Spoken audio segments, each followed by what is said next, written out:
Every night, Max's growls pierced the silence of the house, filling Alex with dread.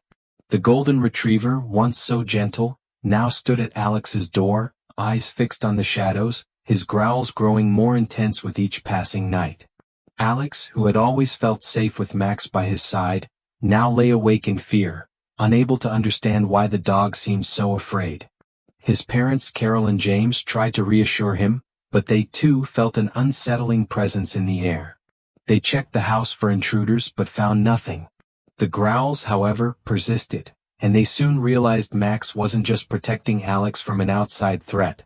There was something invisible, something darker, in their home. "Max is trying to protect me from something I can't see," Alex whispered one night, his voice trembling with fear. Carol's heart shattered at his words. She knew something was terribly wrong but couldn't explain it. The once peaceful home had become a battleground of fear, with Max as the only protector standing between Alex and whatever unseen force lurked in the dark. The growls were no longer just a warning, they were a cry for help.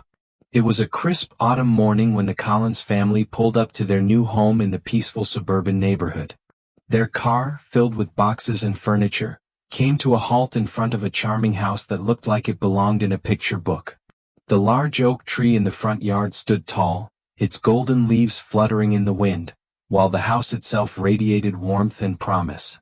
For Carol and James, this was the fresh start they had longed for. After years of living in cramped apartments, they had finally found their dream home. The large backyard would be perfect for their son Alex to play in. And as an added bonus, there was a spacious kitchen where Carol could finally try her hand at baking again, a hobby she had long neglected. Their golden retriever, Max, trotted excitedly beside them, eager to explore the new surroundings. Alex, a wide smile on his face, held Max's leash tightly, his heart filled with excitement. "This is it," James said, a grin spreading across his face as he looked at his wife. "Our new beginning." Alex, barely able to contain his joy, immediately ran towards the backyard, throwing a ball for Max to chase. The dog bounded after it with his usual enthusiasm, tail wagging furiously. For Alex it felt like a dream come true. Having wanted a dog for as long as he could remember, Max had become his loyal companion since the day they adopted him from the shelter. The bond between them was unspoken yet undeniable. Over the next few days they settled into their new home, and everything seemed perfect. The neighborhood was quiet, with tree-lined streets and friendly neighbors who stopped by to introduce themselves. There were children playing outside, and Alex quickly made new friends who shared his love of dogs.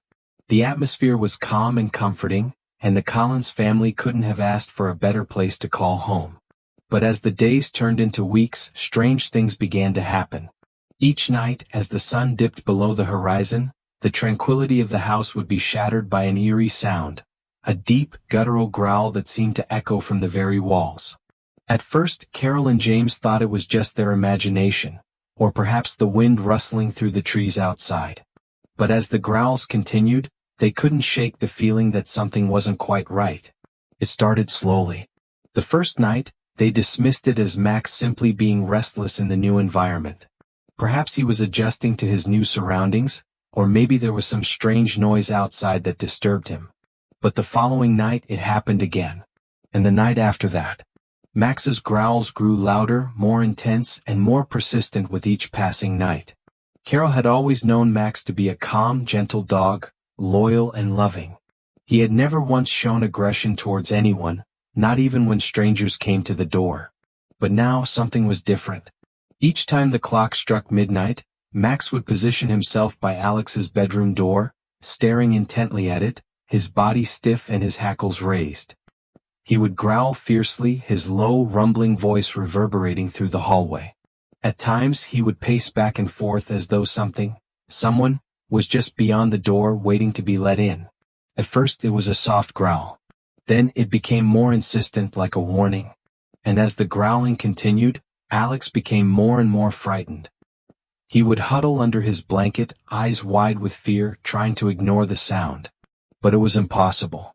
The growling would pierce through the silence of the night, sending shivers down his spine. "Mom," Alex would whisper from his room, his voice trembling. "Max is growling again." Why is he doing that? Carol, although uneasy herself, would go into his room trying to comfort him. "It's okay, sweetheart," she'd say, sitting on the edge of his bed and stroking his hair. "Max is just being protective. He loves you and he's probably just trying to keep an eye on things." But deep down, Carol wasn't so sure. She had never seen Max act like this before. His behavior was becoming increasingly erratic. Sometimes he would growl at nothing at all, just staring at the door, his eyes fixed on some unseen presence. Other times he would bark wildly as though trying to warn them of something. No matter how many times Carol checked the house for any signs of an intruder, nothing was ever out of place. James, ever the skeptic, tried to reassure Carol. "It's just a phase," he would say. "The dog's adjusting to the new house. Maybe there's something outside that's bothering him, a raccoon or another animal." But Carol couldn't shake the feeling that there was something more to it. She tried to dismiss the growing sense of unease, chalking it up to her own overactive imagination. After all, they had just moved into this house, and with all the change, it was natural to feel a little unsettled. But then came the night when things took a terrifying turn. It was a Wednesday evening just like any other. The family had eaten dinner and Alex was getting ready for bed. Max, as usual, followed him to his room and lay down by the door, his eyes never leaving the hallway. The growl started soon after, a deep, rumbling sound that made the hair on the back of Carol's neck stand up. This time, however, it wasn't just a growl. Max's body began to tremble, and his growling turned into a snarl, a low, vicious sound that sent a wave of dread through the house. Alex looked at his mother, his face pale and wide-eyed. "Mom, I'm scared," he whispered. "Please make Max stop." Carol felt a knot form in her stomach. She could see the fear in Alex's eyes, and it was breaking her heart. "It's okay, Alex," she said, her voice unsteady. "Max is just being protective. There's nothing to be afraid of." But Carol couldn't convince herself, let alone her son. She walked over to Max and knelt down beside him, trying to soothe him. But when she reached out to touch him, Max recoiled, growling more fiercely than ever. His eyes were no longer soft and friendly, they were filled with a wild, fearful intensity. It was as if he was seeing something that Carol couldn't see, something that Alex couldn't see. "Max," Carol said, her voice shaking. "What's wrong, boy?" The dog's growling intensified, and Carol felt a cold chill settle in her bones. She could hear nothing, no footsteps, no noises that might explain Max's behavior. Yet the growls continued, the sound growing louder with every passing minute. James came into the room, his face furrowed with confusion. "What's going on? Why is Max acting like this?" "I don't know," Carol said, her voice barely a whisper. "But I'm getting scared, James. Something's wrong."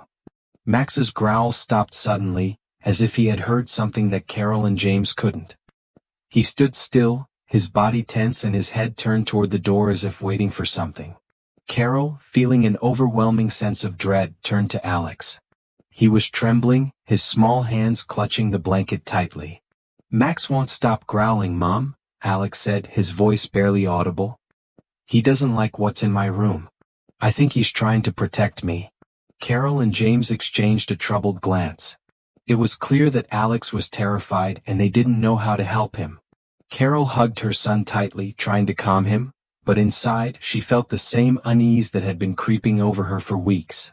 What was Max so afraid of? And why was he so determined to guard Alex's room every night? "I'll sleep in your room tonight, Alex," Carol said, trying to reassure him. "Everything's going to be fine. Max is just protecting you." But as she settled into the bed beside Alex, she couldn't shake the feeling that something wasn't right. The silence in the room was heavy, as though the air itself was thick with an unspoken presence. Max lay just outside the door, his eyes fixed on it, his growls having finally stopped, but his vigilance never wavering. Carol held Alex close, her heart pounding. She couldn't explain what was happening, but one thing was certain. Something was in their home, something that Max was desperately trying to protect them from. And the growls, though silent for now, lingered in the air like a warning, a promise that the nightmare was far from over. Alex couldn't sleep. Every night the same thing happened. The growling. It was deep and guttural, filling the silence of the house with an ominous warning that seemed to echo through the walls.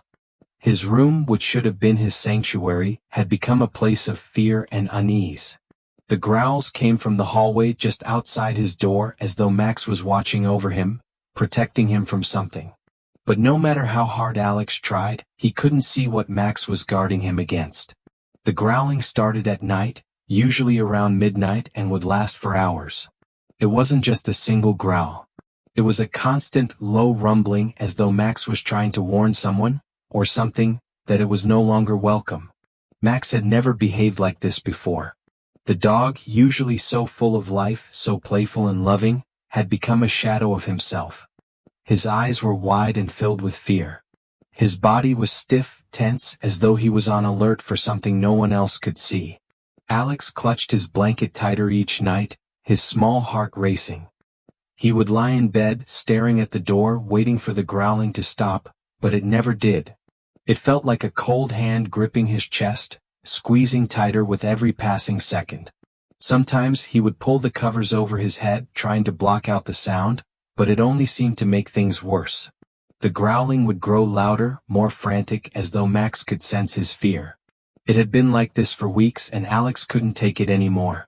Every night, the fear gnawed at him, leaving him exhausted and on edge by day. He was too scared to go to school, too afraid to play with his friends. The fear seeped into every part of his life, and no matter how many times his parents reassured him that everything was okay, Alex knew deep down that something wasn't right. One evening, after another sleepless night, Alex finally reached his breaking point. He sat up in bed, tears streaming down his face. He had been lying there for hours, listening to Max growling outside his door. His parents were in the living room, but Alex could hear them talking, their voices muffled by the walls. He wanted to call out to them to tell them he was scared, but something stopped him. He felt like he had to keep it inside. The fear was too much, and he didn't know how to explain it. Max had always been there for him. He had been his protector, his best friend. But lately, even Max couldn't chase away the terror. The dog's growling had become louder, more frantic, more insistent. And it wasn't just the growling that terrified Alex, it was the way Max looked at him. His eyes were filled with something that Alex couldn't quite name, something far beyond fear. Alex climbed out of bed and padded quietly into the living room, his bare feet making soft thuds against the hardwood floor. His parents were sitting on the couch, talking in low voices. Carol looked up when Alex entered the room, her face softening with concern. "Sweetheart," she said gently, "you're still awake?" Alex didn't answer. Instead, he walked over to his mother and stood there for a moment as if unsure what to say. Then, without warning, he reached up and clutched her arm tightly. His small fingers dug into her skin, and Carol felt a sudden wave of unease wash over her. "Mom," Alex whispered, his voice shaky, "there's someone in my room at night. Max tries to protect me from them." Carol's heart stopped for a moment. She had suspected that Alex's fears were growing, but hearing him say it out loud sent a chill down her spine. She bent down to his level, her brow furrowed in concern. "What do you mean, Alex?" she asked softly. "What are you talking about? There's no one in your room." But Alex shook his head, his eyes wide with terror. "I can't see them," he said, his voice barely above a whisper. "But Max can. Every night he's guarding me from them. He growls, but I can't see what it is. I think he's trying to protect me, but I don't know what from." Carol's heart sank. She had hoped that Alex's fear was just a product of his imagination, but hearing him speak with such certainty made her realize that this was something far more serious.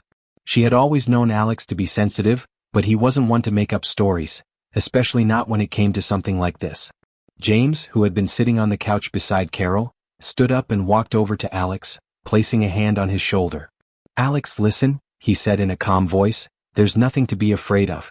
Max is just being protective, okay? Maybe he's hearing something outside, or maybe it's just a strange noise. There's nothing in your room and we're right here with you." But Alex shook his head vehemently. "No, Dad, I know there's something there. I know it. Max doesn't growl for no reason. I'm not making it up." His voice quivered as he spoke, his fear evident. Carol exchanged a glance with James. She could see the concern in his eyes, but he wasn't ready to believe that there was something supernatural going on. He wanted to reassure Alex to make him feel safe, but part of him was starting to feel the same unease that had been creeping up on Carol. She had seen the way Max had been acting, the way he would fix his gaze on the door as if something was standing just beyond it. And the way Alex was describing the situation only made her more certain that there was something they weren't seeing. "We'll check on Max tonight," Carol said softly, "and make sure everything's okay, alright? You're not alone, Alex. We're right here." Alex nodded, but Carol could see that the fear hadn't left his eyes. She kissed him on the forehead and tucked him back into bed, pulling the covers up around his small body. She sat beside him for a while, listening to the quiet stillness of the house, but all she could think about was Max. The dog had been acting strangely for weeks, and it was clear that something was deeply wrong. James, who had been pacing back and forth in the living room, came into Alex's room after a few moments. He stood in the doorway looking down at his son, who was still wide awake, his eyes fixed on the ceiling. "Carol," James whispered, "I've checked the house. There's nothing outside. No animals. No strange noises. But Max, he's acting like he's on edge. He's growling at the door, and I've never seen him like this before." Carol nodded, her heart heavy with worry. "I know. I've been thinking the same thing. It's like he's protecting Alex from something." James looked at her, his expression serious. "What do you think it could be, Carol? You don't really believe in all that supernatural stuff, do you?" "I don't know, James," she replied, her voice trembling slightly. "I don't know what to believe anymore. But there's something in this house.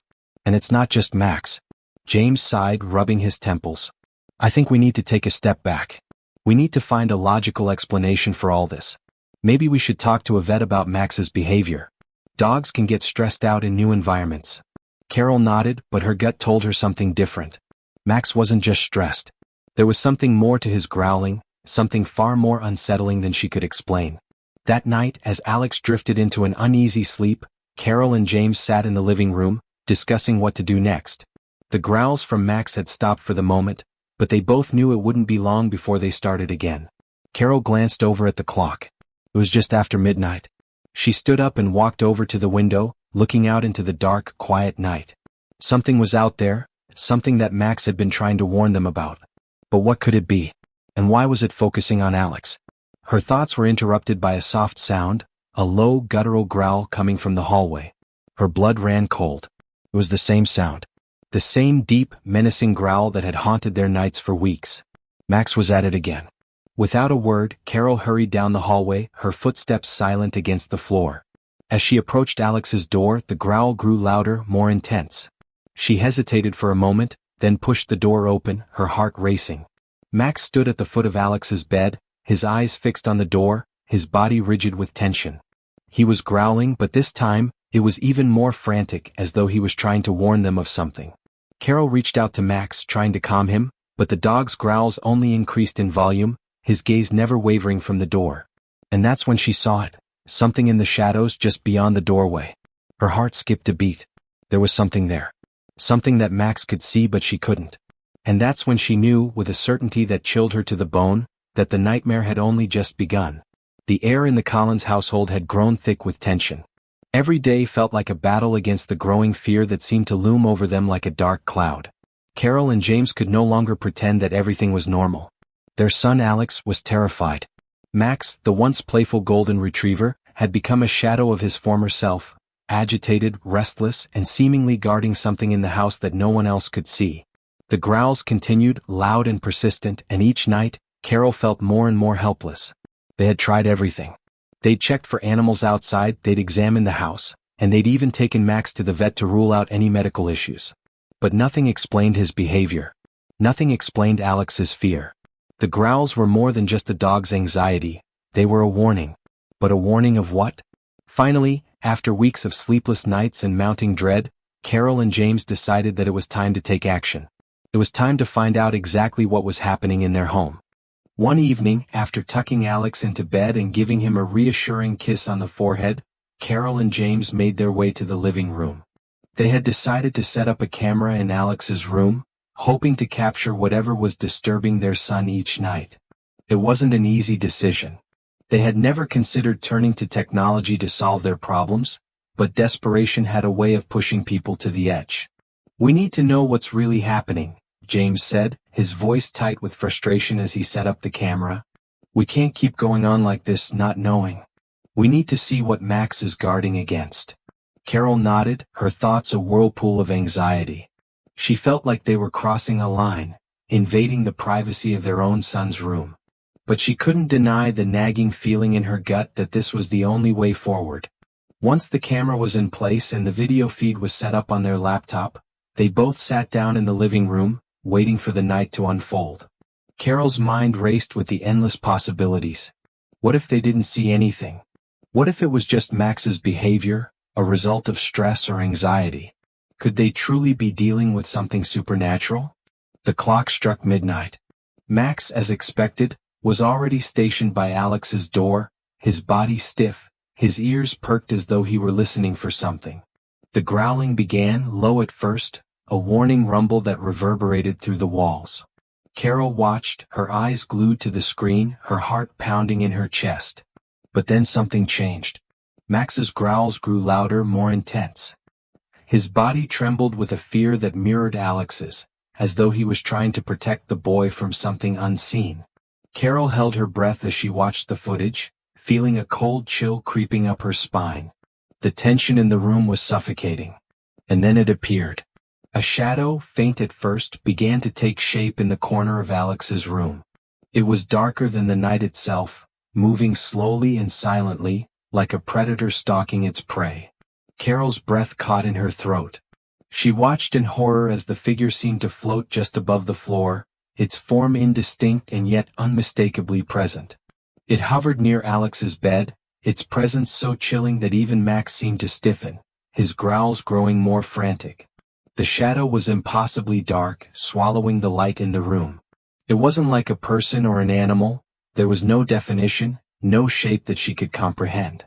It was more like a void, a piece of the darkness itself come to life. "James?" Carol whispered, her voice trembling with fear. She couldn't tear her eyes away from the screen. "What is that?" James, who had been watching the footage along with her, was silent. His face had gone pale, his lips pressed tightly together as if trying to force himself to make sense of what they were seeing. He leaned forward, his eyes narrowing. The shadow didn't move in any way that made sense, no natural motion. It didn't walk, didn't crawl, it simply shifted, gliding over the floor in unnatural stillness, as though it had no need for feet or legs. Carol's heart pounded in her chest as she watched the figure drift closer to Alex. It was now hovering just at the edge of his bed. Max, on the other hand, was not moving. His growls had stopped, replaced by an intense stare, his eyes locked on the figure.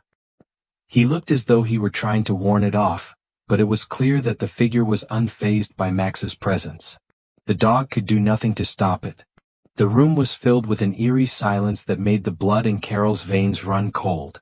She could hear her own breathing, shallow and quick, but it was drowned out by the image on the screen. It was as if the very air had thickened, the house holding its breath as the shadow lingered. "Max is terrified," James murmured, his voice barely a whisper.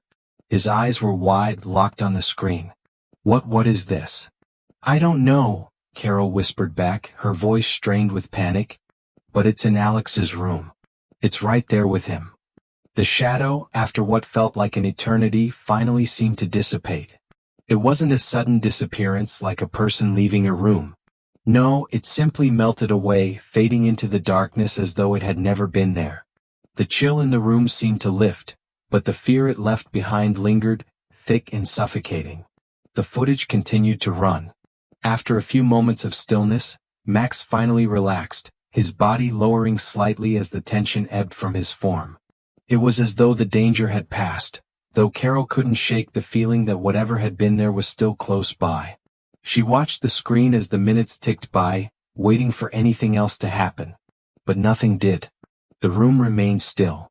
Alex slept soundly, unaware of the terrifying encounter he had just had with whatever that shadow had been. Carol's hands were shaking as she turned to James. Did we just see what I think we saw?" James didn't respond immediately. His eyes were still glued to the screen, his face pale and expressionless. He looked like he had seen a ghost. The silence stretched between them, heavy with the weight of what they had just witnessed. "What was that, James?" Carol repeated, her voice barely more than a whisper. I don't know, he finally replied, his voice hoarse. But it wasn't just Max being paranoid.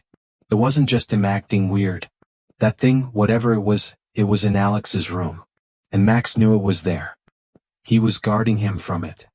Carol felt a shiver run down her spine.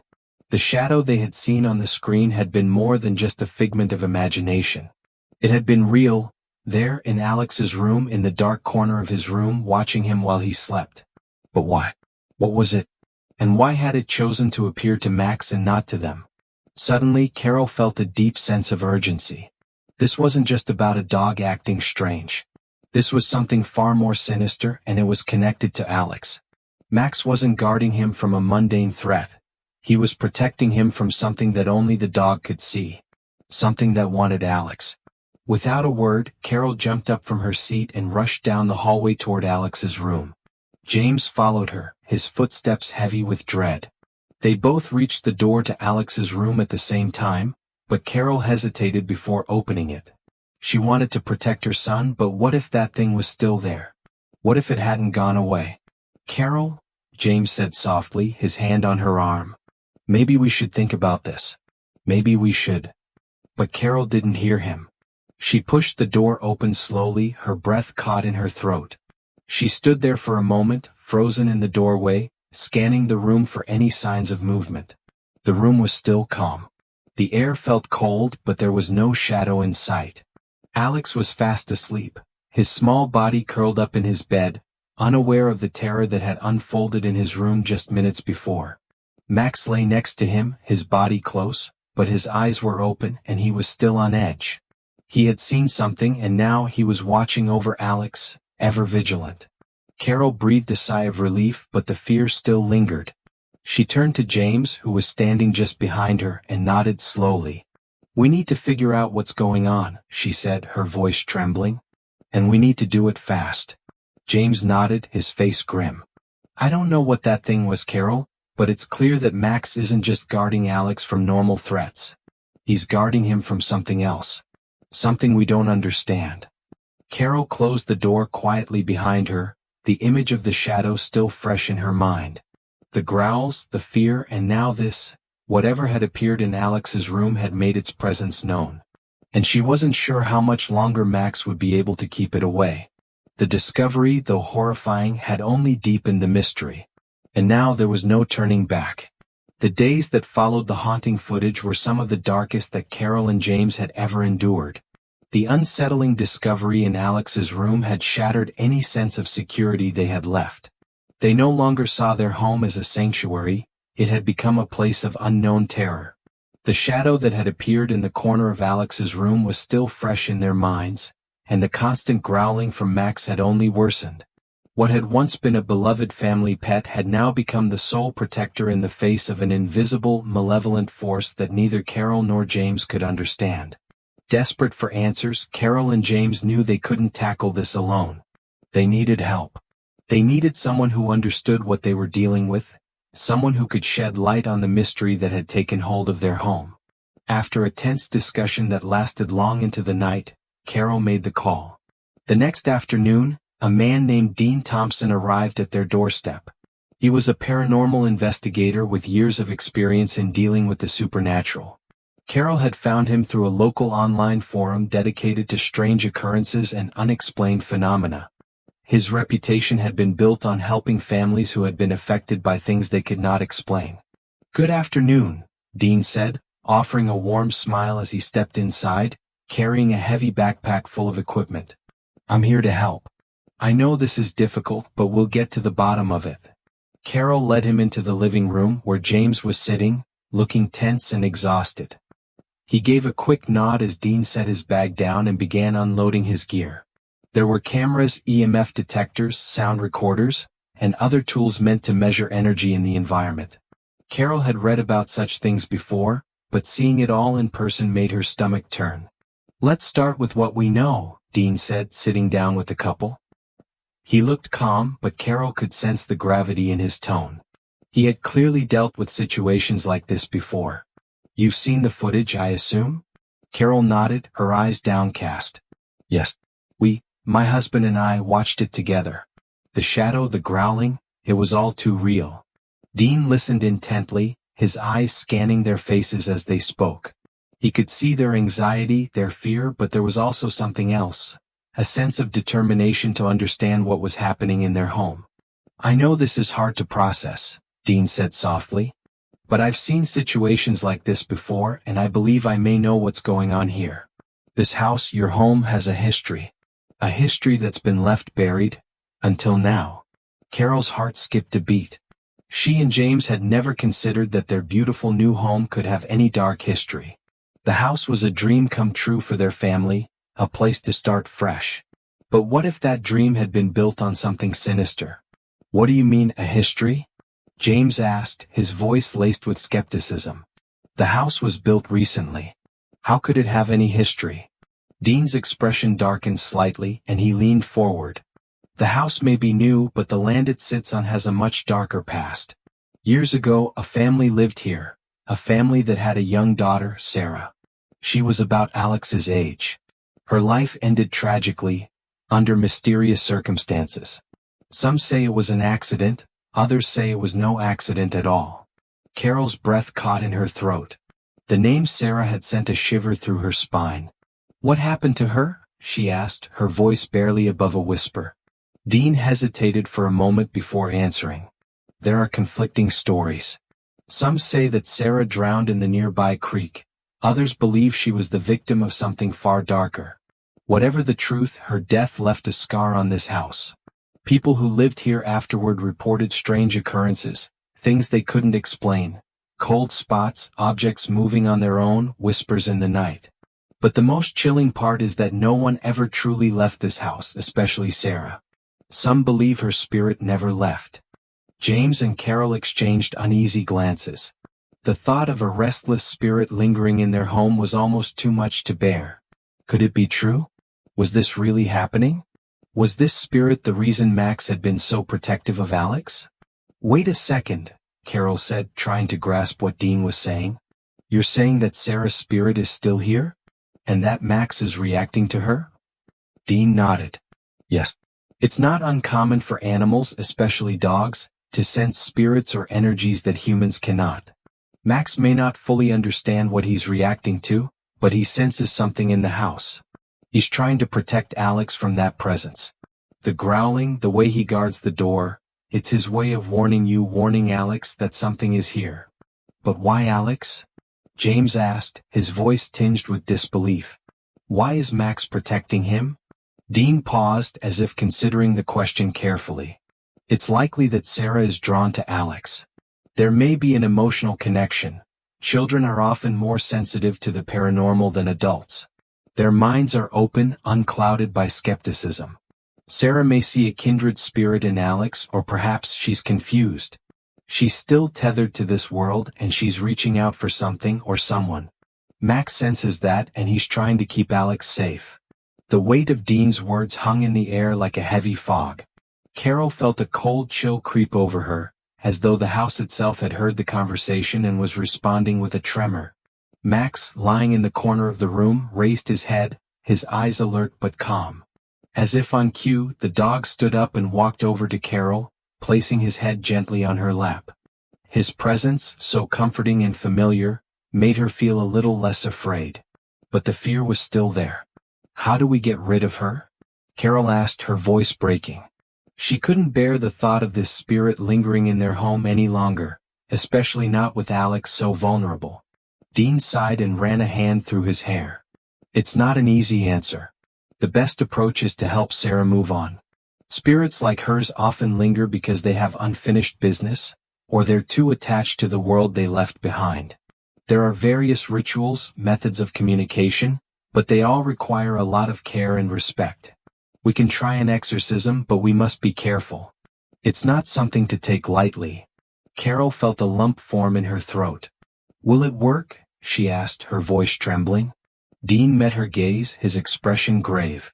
"There's no guarantee, but I've done this many times. If we approach it with caution, if we show Sarah the respect she deserves, we may be able to help her cross over. But this will require your help too. You'll need to be strong." Carol nodded, though her mind was still reeling. The truth had been unveiled, and with it came the terrifying realization that their home was haunted by a restless spirit. A spirit that had been tormenting their son through Max's growls. The dog had been trying to protect Alex, but the real battle was far from over. The question now was how to confront this spirit and send it on its way before it claimed any more of their peace. Dean stood up and began preparing his equipment. We'll need to perform a ritual to communicate with Sarah's spirit. But before we do that, I need to do some more research on the house's history. I'll gather what I can. In the meantime, make sure Alex stays in a different room, away from the influence of the spirit. The energy here is too strong for him. Carol and James nodded in agreement, their resolve hardening. They weren't just going to stand by and let this continue. For their son. For Max. For their family. They were going to fight back. But as Dean set to work, they both knew one thing for certain. The battle to free their home from the lingering presence of Sarah was only just beginning. The weight of the revelation had left Carol and James feeling numb. Their world had shifted beneath their feet in ways they hadn't thought possible. Their home, once a sanctuary, had become a battleground between the living and the restless spirits of the past. But despite the terror and confusion, one truth remained clear. They would do whatever it took to protect their son Alex. With Dean's help, they had gathered everything they needed for the ritual: candles, incense, protective crystals, and a small bowl of salt. The room had been carefully prepared, the air thick with anticipation and fear.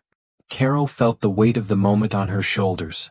She knew they were facing something beyond their understanding, but they had no choice. They couldn't live in fear any longer. They had to confront the darkness and send it away, for Alex's sake and for their own. Max, the dog who had always been their loyal companion, stood by Alex's side, his fur bristling as if sensing the gravity of the moment. The growls that had haunted their nights had stopped for now, but Max's vigilant eyes never left the door to Alex's room. It was as if he knew that this was the night, the final night, that would decide their fate. "We're ready," Dean said softly, his voice steady but solemn. "We'll call upon Sarah's spirit and we'll ask her to move on. But remember, this isn't just about us. It's about helping her find peace." Carol nodded, her heart heavy with the weight of what they were about to do. She had always believed in the power of love and light, but tonight she had to rely on something far beyond what she could see with her eyes. Tonight she had to believe in the unknown. With the candles lit and the circle of salt placed carefully around them, Dean began chanting softly, his words ancient and powerful. The room seemed to hold its breath as the air grew thick with energy. The oppressive atmosphere that had weighed on them for so long seemed to hum in the background, as though the house itself was listening, waiting for what was to come. Max, who had been standing guard by Alex's side, let out a soft whine, his ears perked up, his gaze fixed on the space just beyond the circle. It was clear that he sensed the presence that had haunted them for so long. He had been guarding Alex not just from a nightmare, but from something far darker, something that had once been a child and something that needed to move on. "Sarah," Dean's voice grew stronger, his chant becoming a prayer of sorts. "We call upon you.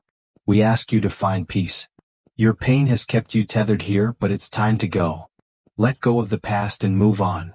The temperature in the room dropped, and Carol shivered despite the warm air. There was a shift, a tremor in the space around them. For the first time, the presence that had filled their home felt different. The oppressive weight of the spirit was still there, but now it was more like a whisper, an echo, as if something was listening, feeling their plea. The air shimmered, and a faint figure began to materialize in the corner of the room. It was a faint outline like smoke or fog, but slowly it began to take shape. Carol's heart skipped a beat as she saw the figure of a young girl, a child about Alex's age.